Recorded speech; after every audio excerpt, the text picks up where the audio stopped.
everyone. Welcome to this interview on doing sociology with Peggy Mohan. And today we are going to talk about languages in India, a story of transformations. Our illustrious speaker doesn't need much of an introduction, but very quickly, she was born in Trinidad, West Indies. She studied linguistics at the University of the West Indies and completed her PhD in linguistics from the University of Michigan in 1978.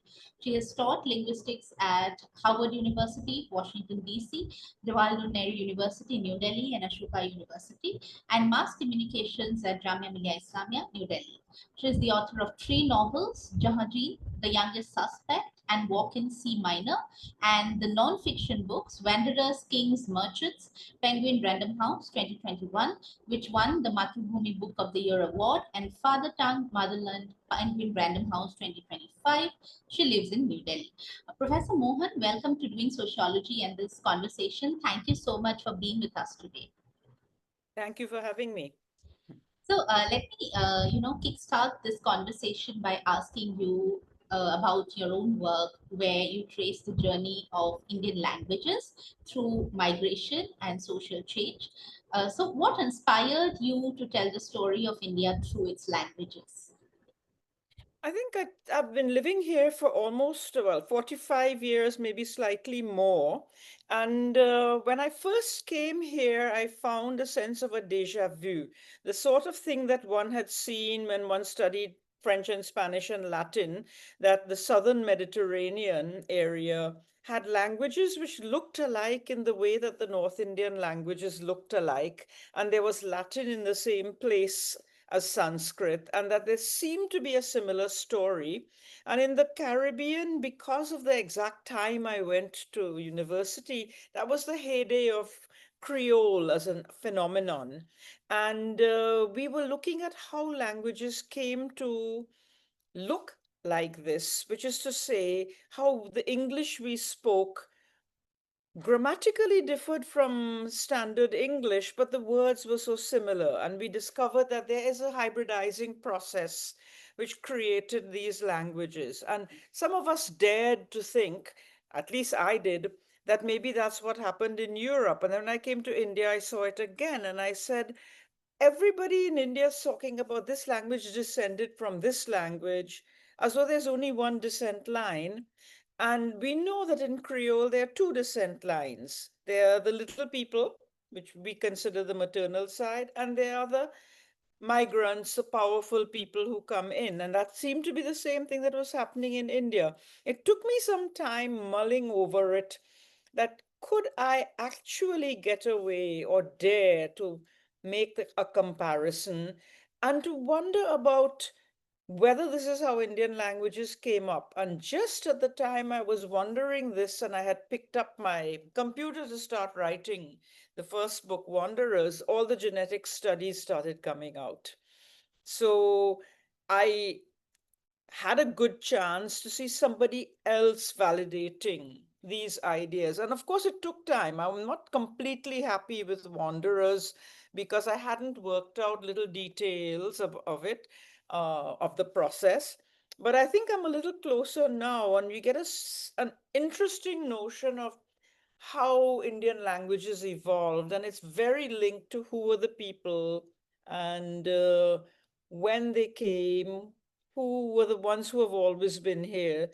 So, and I'm very surprised that quite a lot of people have responded as though it makes sense to them rather than that no, no, no, the old way that there's only one paternal line. Because obviously, as Assamese, Hindi, Punjabi, Marathi, Bengali, well, Bengali is closer to Assamese, have differences. And how do we account for these differences? So then I wanted to factor in the fact that there was a local terrain and local people who played a big part in the formation of the languages.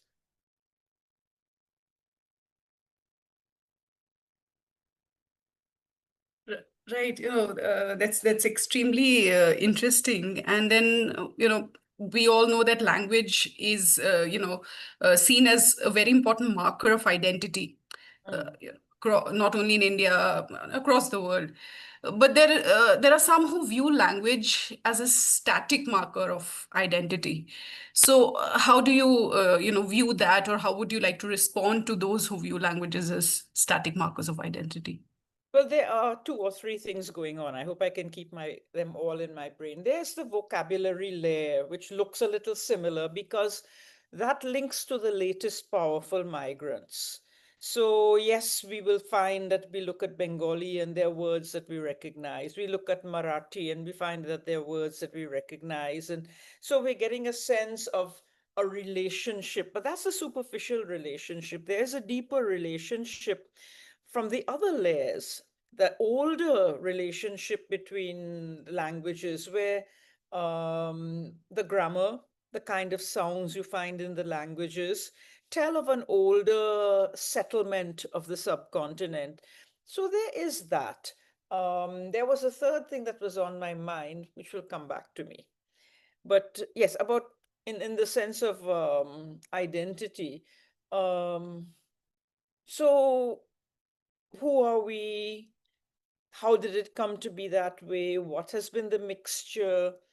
And most important, I think, in the work that I do is to bring in the people who were very ordinary people out of power who simply were there preserving. And since you mentioned the, yes, the other thing you mentioned was static languages as being, there is a problem with the notion that we are constantly growing, constantly changing. In not really. I think most organisms crave a certain, as I wrote in that paper, stability, crave stasis. It's like you don't clean your room every day to get it better by the end of the year. You clean it once and it goes on pretty okay until the day you find, no, no, no, no, this is intolerable. Then there's another change. So it's a kind of an episodic thing. And for long periods of time, we tend to be stable, and then something happens that makes us get up and get busy. Or similarly with languages, that you have long periods where things are going okay, and then either things start breaking down, the system is not working, or a new group comes in, which is maybe part of the same thing. The group is coming in because other things are not working. So you tend to have this situation that in biology is called punctuated equilibrium.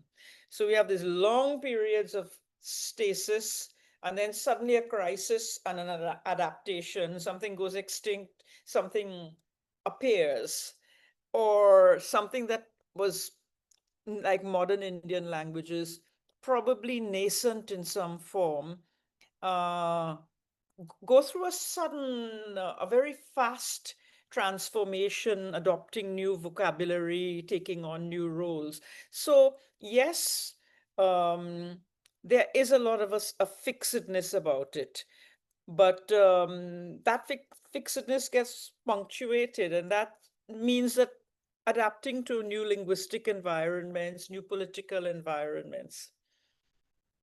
That making sense? Yes, absolutely. I think that answers my question. And well, when you talk about the Indian context, so the colonial rule and the colonial period had a huge impact on Indian society, and I would say it also impacted linguistic hierarchies in India. Mm. Perhaps you could throw some light on how it or whether the colonial rule disrupted any linguistic hierarchies or perhaps consolidated it. Well, there are two things. It brought in English, and English just replaced earlier languages like Persian or Sanskrit, which had been high languages, which not very accessible to the common people. So in a way, English came, but it didn't change the basic notion that elites don't talk like everybody else. I mean, like you had the Prakrit eras in like Ashokan Prakrit. Even in that day, it didn't look very Magadhan. You know, they were very Western in the kind of grammatical categories they had in Magadhan Prakrit, which doesn't look like the present day languages of that area, Bengali, Assamese, Oriya. So we've always had a sense of the rulers as being other. The British a little more so, because the British were the only rulers who never, well, for a very long time, did not go back.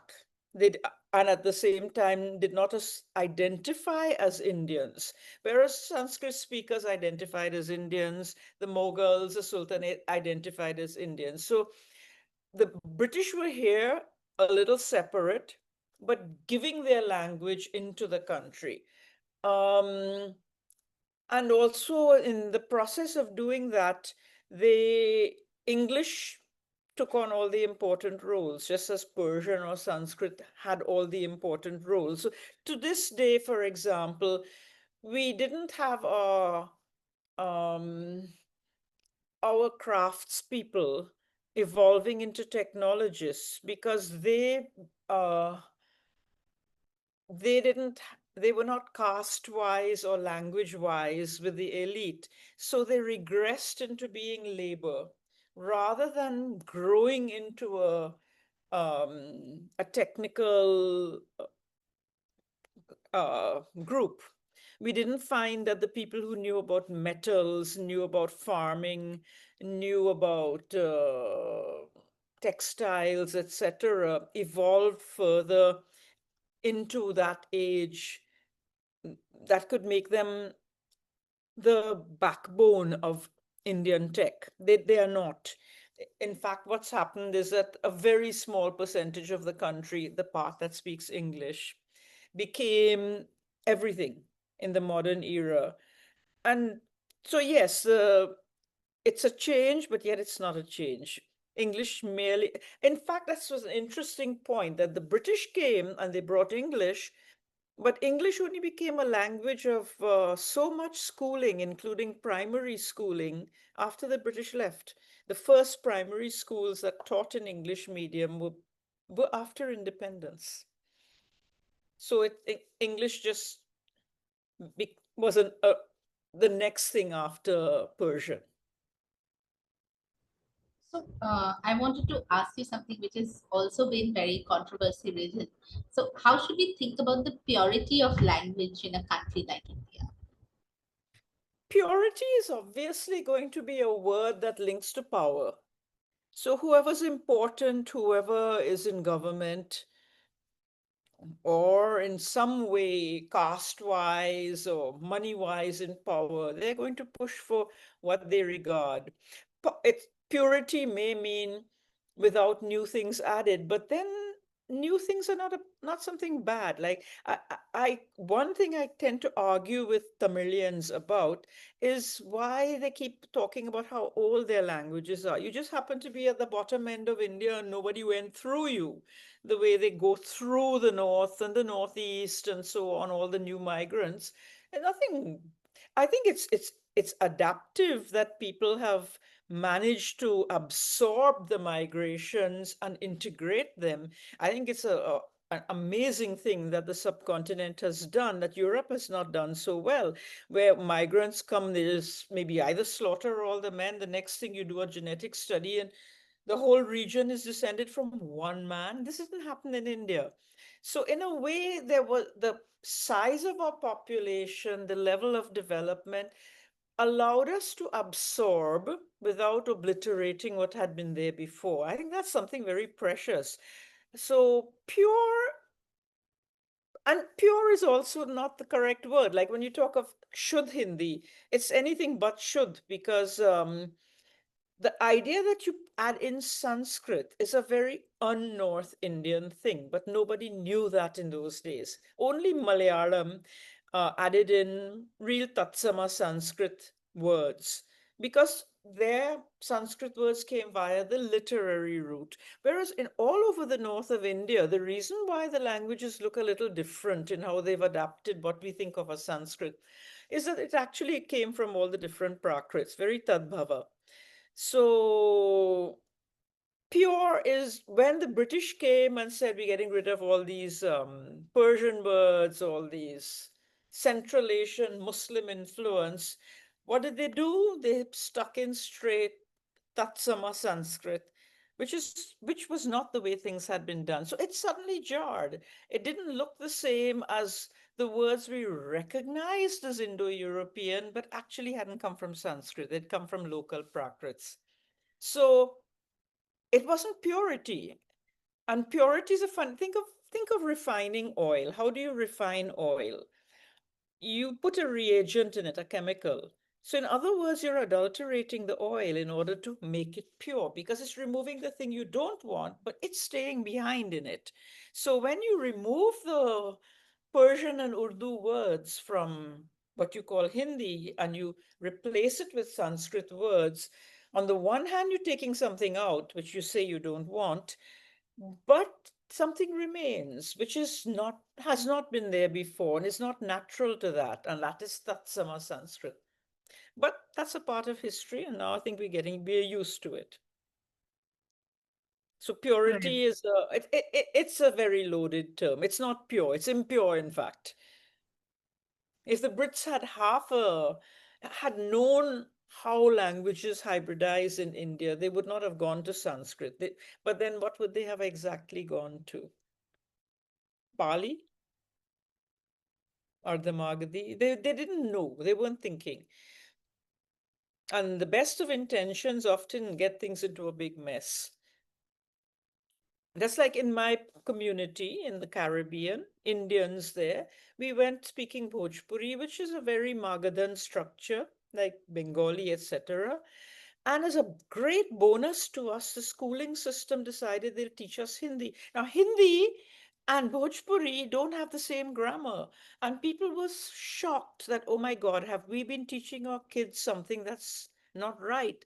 Is this language a language at all? Is it Indian? It doesn't sound like Hindi. So the whole idea of trying to purify our Hindi spoke to us so much that many parents just stopped teaching because they couldn't teach this Shuddh Hindi to their kids. And they were not confident speaking Bhojpuri because laborers spoke Bhojpuri. What we got in the end is the language itself vanishing. And that is not very different from what we see happening with Shuddh Hindi in the present environment. Sanskritized Hindi, not Shuddh. Absolutely. Well, early on you were talking about language and perhaps, the hierarchies existing where, elites have a language and probably common people don't. Well, in India, we do have hierarchies of other kinds also, including caste, which is very much there, society, and also gender. It would Oh, be yes. interesting to know. Yes, it would be very interesting to know, from you how language perhaps impacts caste and gender hierarchies in India, maybe in the past and today. Well, gender is much easier to say because remember that just at the time I started writing, the geneticists came out with their studies showing that most of the migrants, after the first lot of migrants out of Africa, almost all were men. They were young men, uh, probably fleeing lack of opportunities in their own countries and seeing themselves as explorers. Where did they get women from? They would have gone extinct without women. They didn't bring women. So there was a notion that these men came and, in some manner, probably not very pleasantly, not in a very warm, friendly way, got into relationships with local women and created a hybrid set of children, which is how the language is mixed, because within the family, the mother speaks something very different from the father. So in even in the Vedic Sanskrit rituals and so there, or the Rig Veda, there's a very strong feeling that the woman is not somebody you really know.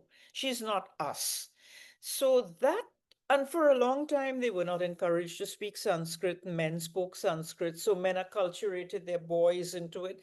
And probably not only in the Vedic era, but a number of other eras, even later on when Muslims came from Central Asia, until very recently in rural Muslim communities, it was expected that women would speak the local language and not Urdu in the north.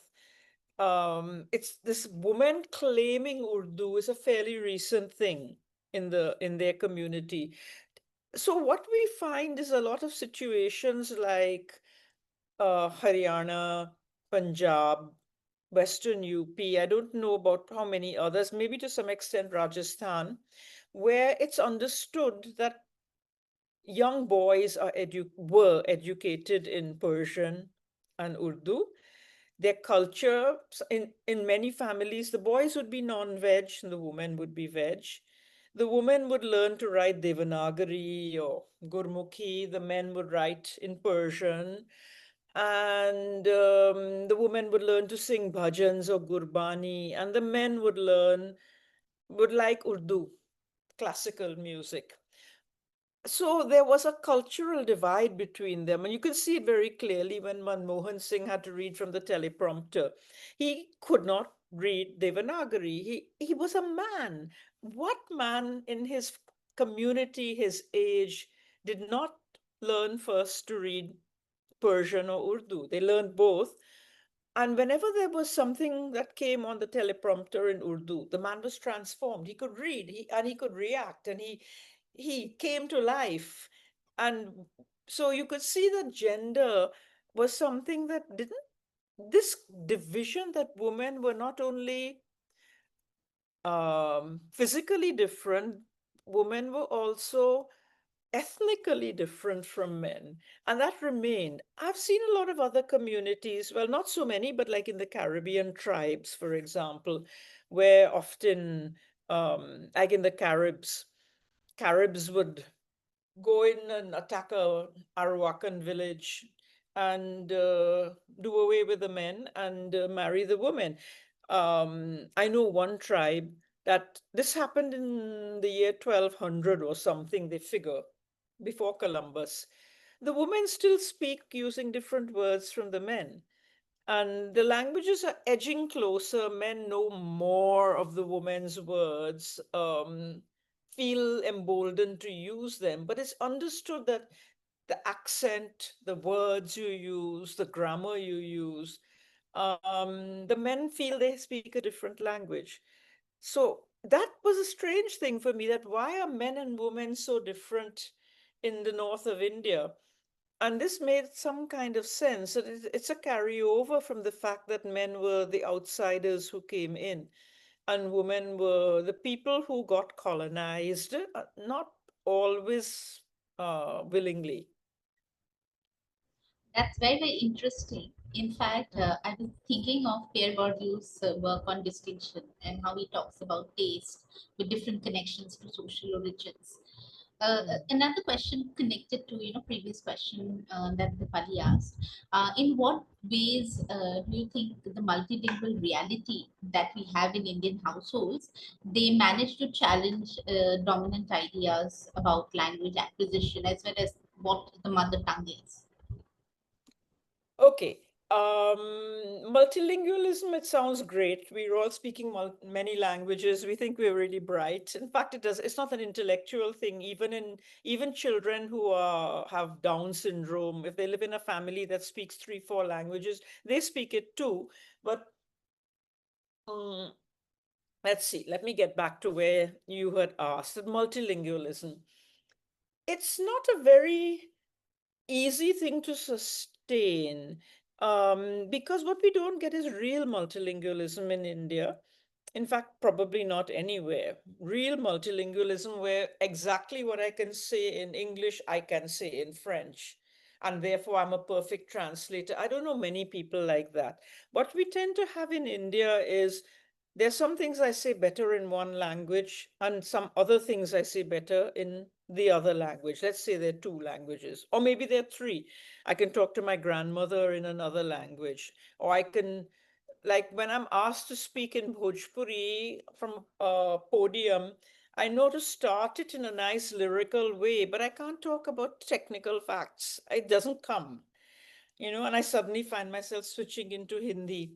So it's not a straight out multilingualism. There's a division of labor among the languages, which is why, for example, right now I'm reading through the translation of Wanderers in Hindi, and this is technical literary Hindi discussing difficult concepts, which seem pretty easy to me when I was writing them. And I realized that I'm enjoying the Hindi as though I don't really know this kind of Hindi. And it is how exciting to read this. It's not recognition, it's wow, oh, this can be done with Hindi too. So, because I never talked linguistics in Hindi before, I can talk about how to fix the electricals in the house, how to get the painting done, how to get my accounts done, but I don't know how to talk about philosophy or linguistics. So, in a way, it's not straight multilingualism, and therefore, it also it takes a cost on us. We don't think of that. The number of children, for example, we forget, who learn to speak just slightly later enough to worry us because they're grappling with two languages at the same time. Like many people say, oh, this one, she can speak three languages. Yes, she can probably can speak two and a bit of the third. I was very worried about my granddaughter and how she was managing it. Is something wrong with this child? She's not speaking. And then uh, she lives in California. And one day I was looking after her, and she was, of course, not speaking. She could point to things, she could recognize alphabet symbols, numbers. And then finally, she said to me in Spanish, she blurted out to me, I know Spanish, could you take my shoes off? That's what she wanted to say, and she didn't know how to say it in English. So she could talk, or whenever I'd say in Spanish, oh wow, look at that bird, she'd immediately look out the window. But as far as her parents thought, since she wasn't speaking English or reacting in English to these kinds of things, she was slow. And they were very worried about her, took her to specialists to try to find her. And then suddenly, as happens with a lot of these multilingual children, when they get to around almost 3 years old, it just comes like a flood, and they're speaking everything at the same time. We forget how scared we were before, because multilingualism is a drain on the mental bandwidth. Yes, I think, that is the case with a lot of children who are growing up in Indian cities as well. I mean, they would speak English in school and go back homes, and Yeah, maybe, the parents would speak in English, but then you have the grandparents who would be speaking a regional language, and then, yeah, it's just a little bit of a chaotic situation. And as you mentioned, would speak a little later. Uh, yeah, and then, but we since don't I'm notice it. And also the interesting thing is my husband would talk to me about how he felt as a child going to English medium school and sitting in the corner traumatized for the first year, not understanding anything. His brother has no memory of this. Now it's interesting, most people have no memory of it, but it can't have not happened to his brother too, you know? But my husband, of course, being a little bit more honest and self-effacing about it, I couldn't do this. They took me to a specialist, him also. He also couldn't speak for three until he was three, and they thought, is this child retarded? And then same thing, started speaking as a flood. But many people don't remember the problems they have. I remember the problems. I remember standing in class and being quite sure I would make some mistake which would out me as not a good English speaker. I don't think my brother remembered that kind of thing. So, but part of the problem, like I remember the time as a child when I first got a bh sound. Bh is not Caribbean. It's something we heard every day, but the children could not say it, and many children, I'm sure, can't say bh. My granddaughter can sometimes gets it wrong. But I remember the first time I got it right. Most people don't remember that first time. They don't remember what it was like not to know. That's very valuable. Yeah, I mean, I just want to like mention, it brings back some school memories. I had friends from, who would be Bengali speakers, and they would not know how to pronounce the word which is like when you are in a Mm. Hindi class, you say paid, and it's for them. So yeah, that brings I back had that problem. Oh childhood man, memories. I hate to tell you how old I was when I got that right. Now I seem to do it very easily. But I think the first time I met my husband, I actually took him aside and I said, "Can you help me pronounce this sound? I can't get it." And he said, "What?" This is the first time a woman has ever asked me to do this on her first date. How do I pronounce "rada"? How do I say ladaka? I couldn't do it. I couldn't get it. And in only a few of the old people could get it, and it's not a part of the Eastern languages.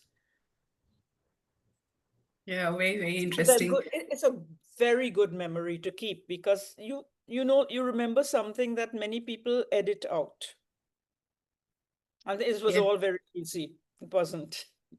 And since we're talking about different languages, and this brings me to the question of regional languages. There is a lot of discussion now, even in terms of policy. If you see some states, especially where, well, I'm located in Jharkhand, where suddenly there's a lot of discussion around the question of languages and regional languages, etc. But do you really think that regional languages are on a decline? Well, a language is merely a mirror of the size of your community. And since you are in Jharkhand, I don't know what your actual background is, language. Is it what? Bengali, or are you from that area? Yes, I'm very much from here. But the interesting thing is, so you have a lot of tribal languages here, but people Mhm. don't speak it. You speak Hindi. Hindi Yeah, is, if you grow up in, the capital city, you end up speaking in yeah. Hindi and then English, of course, in school. So in a way, but at this moment, you and I are speaking like we belong to the same community. So we belong to a larger community of people who speak about things like sociology in India, and we're speaking in English. Now, the size of that community is going to demand that it has a single language because a community doesn't last more than a generation without coming to some kind of an accommodation. So, the size of communities are changing. Imagine you and I had met 70 years back when I was a little child. I'm 72. Supposing we had met at that age, we wouldn't be talking. We wouldn't, geographically, we wouldn't be connected. Our parents might not know each other by doing the same work. We would, the geographically in particular, we would be separated. And it's only as we grow up and we're interested in the same things, or we may be both interested in tech or something, that we suddenly find that we are thrown together. But that's a new thing. So if that is changing, how can languages not change? How people shift to a language that represents the new community.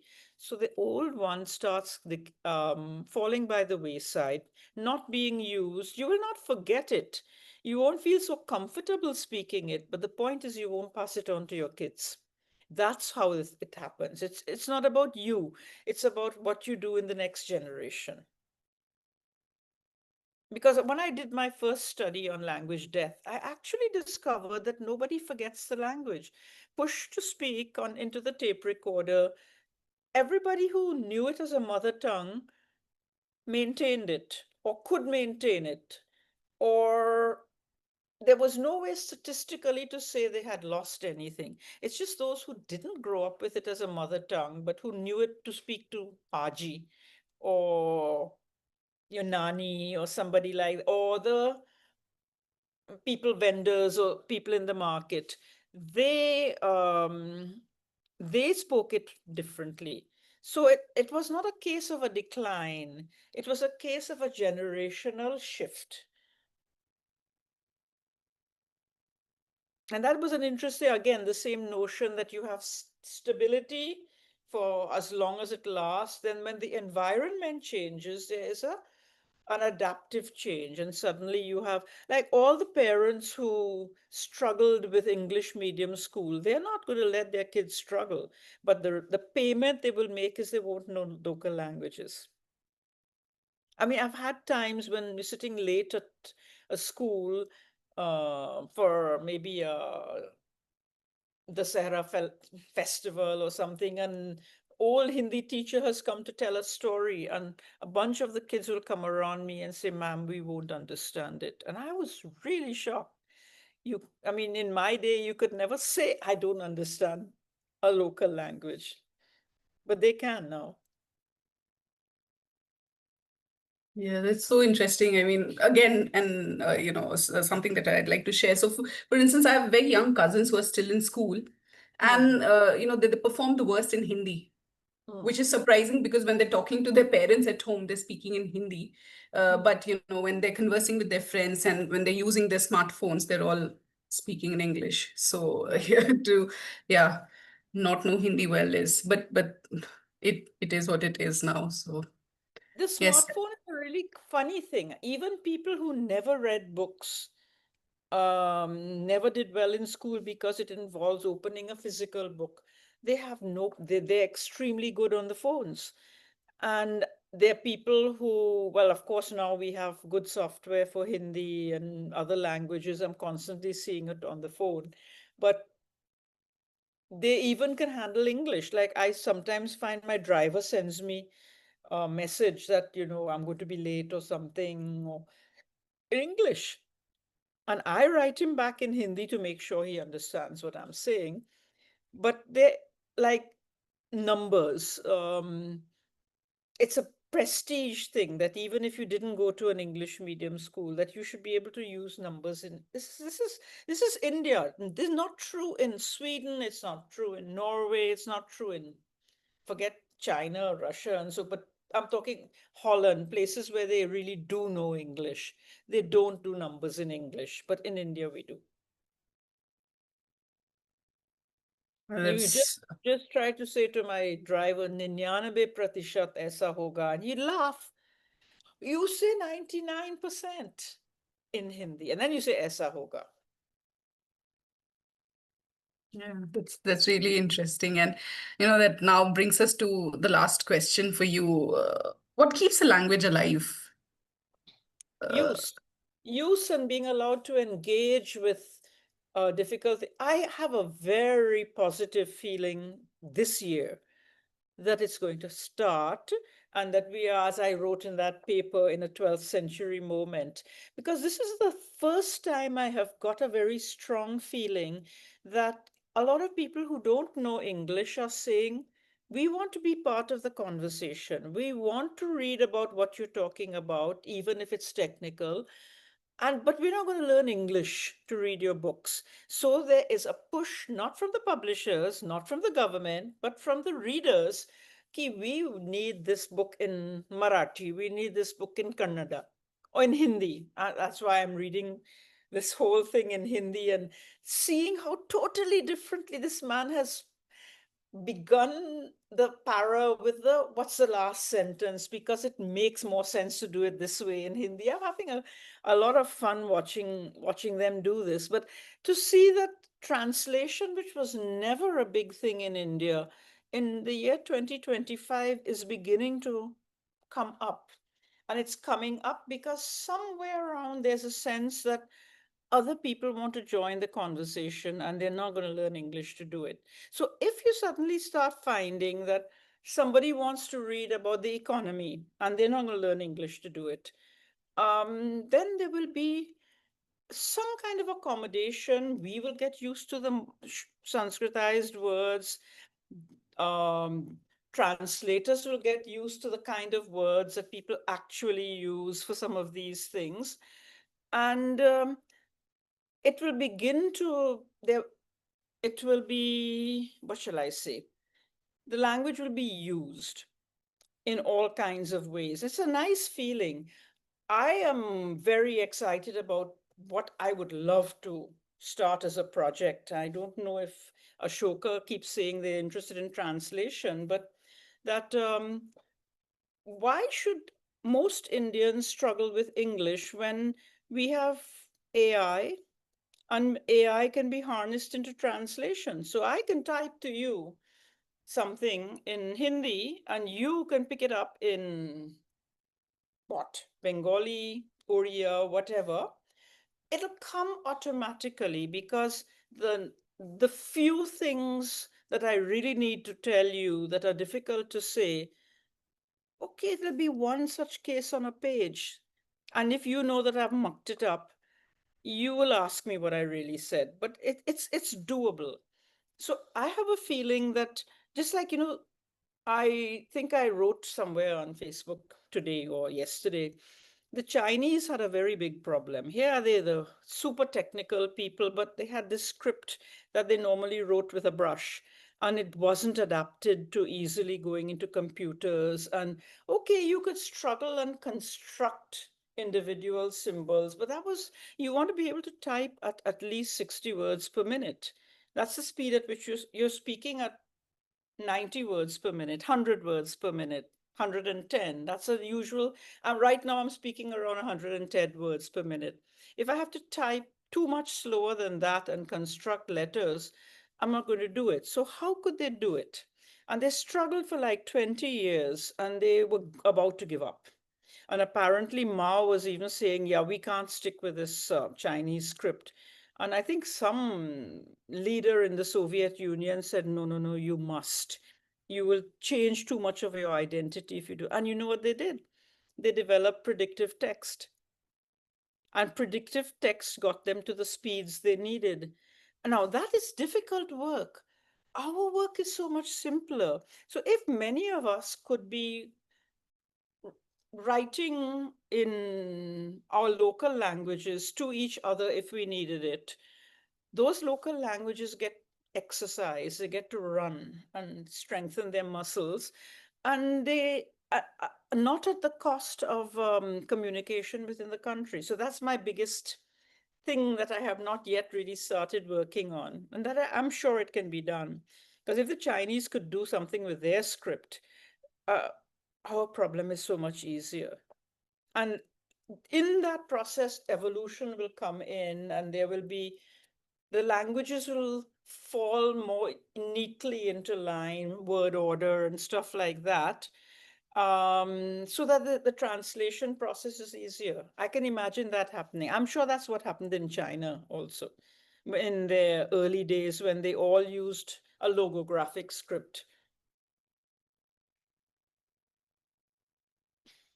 Well, on that note and on those very interesting thoughts, Dr. Moon, I'd like to thank you on behalf of the Doing Sociology team for talking to us. And, this is perhaps one of the first conversations that we've had on doing sociology around the question of language. And, what was very interesting listening to you was, you've touched upon some very on topics which have been, much in debate and argument and discussions, and you very beautifully, tried to address them. And I just hope our viewers watch this video and they read your books and articles, and then, as students of sociology or other disciplines, try to make sense of language in contemporary society. So thank you once again for joining us today. It was Thank you. It wonderful was listening to very you. enjoyable talking to you.